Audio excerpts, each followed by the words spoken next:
happy Monday.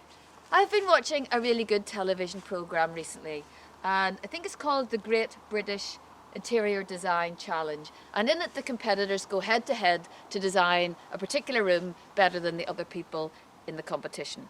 And one of the challenges was to design a teenager's bedroom, and that got me thinking back to what my bedroom was like when I was a teenager. And it was pretty good up until I was about 15.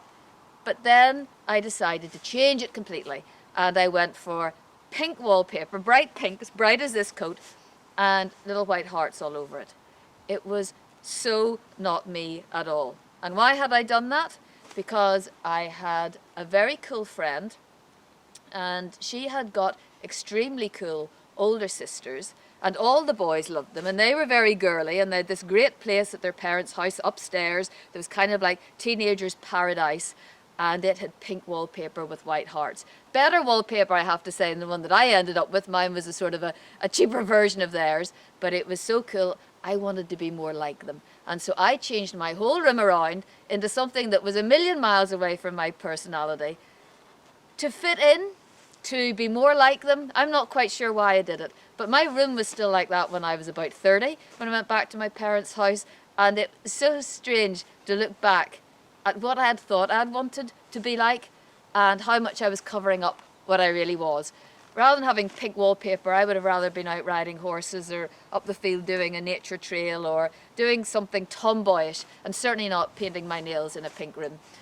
So anyway, that then got me thinking about how often in life we put on masks or try to be something other than we are.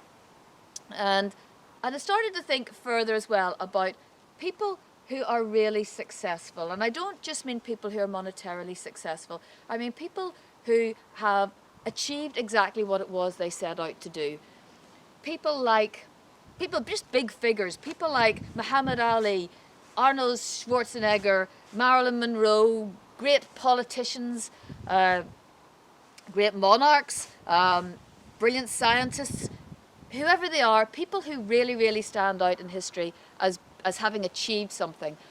And I thought about what it is that actually is a common denominator between all of those people. And I came to the conclusion that there is no common denominator. That actually the one thing that brings them together is the fact that they have nothing in common. The only thing they have in common is nothing in common, except that they have managed to work out what their own particular gifts are, and they've maximized those. They're kind of larger than life, and they take up a great big space, and they're full of themselves, and it doesn't matter, the maybe darker sides of their personality or things that aren't so attractive, but they don't care about that. They go out in their entirety in the world and they give it everything. And that's quite different to certainly a lot of us, and certainly the way I was when I was a teenager, where you're trying to fit in, so you're not going out there with the full you. You're playing a smaller version of you. You're kind of, hiding your light under a bushel. You're kind of, taking up a little small space because you feel that you're not quite worthy of taking up the big space that you deserve.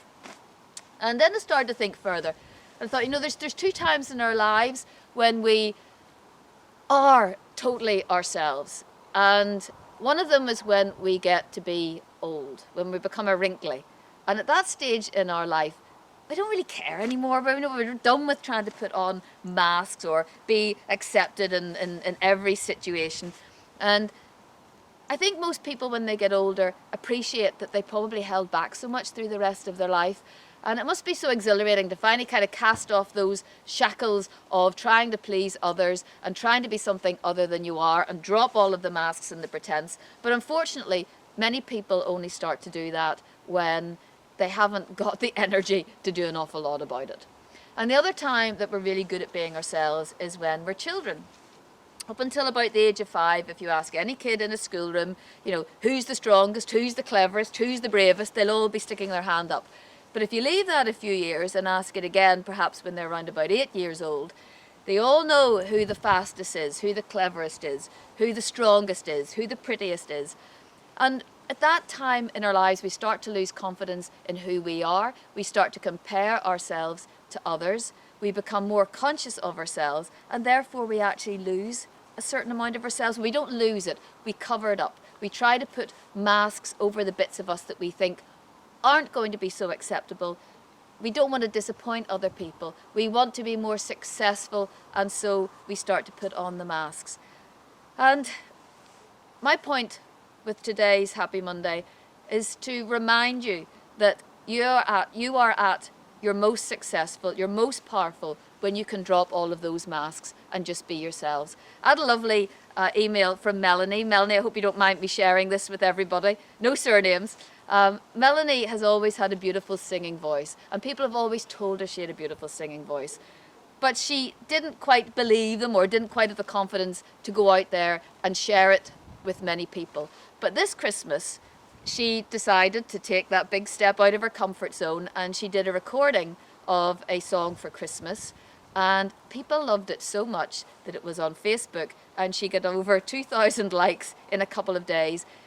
She brought pleasure to so many people doing something that was the real her, the skill that she's always had, but has gradually been covered up a little bit over the years. Well, now she's uncovered it, got it back out there, and feeling great about it herself, but also bringing lots of pleasure to others.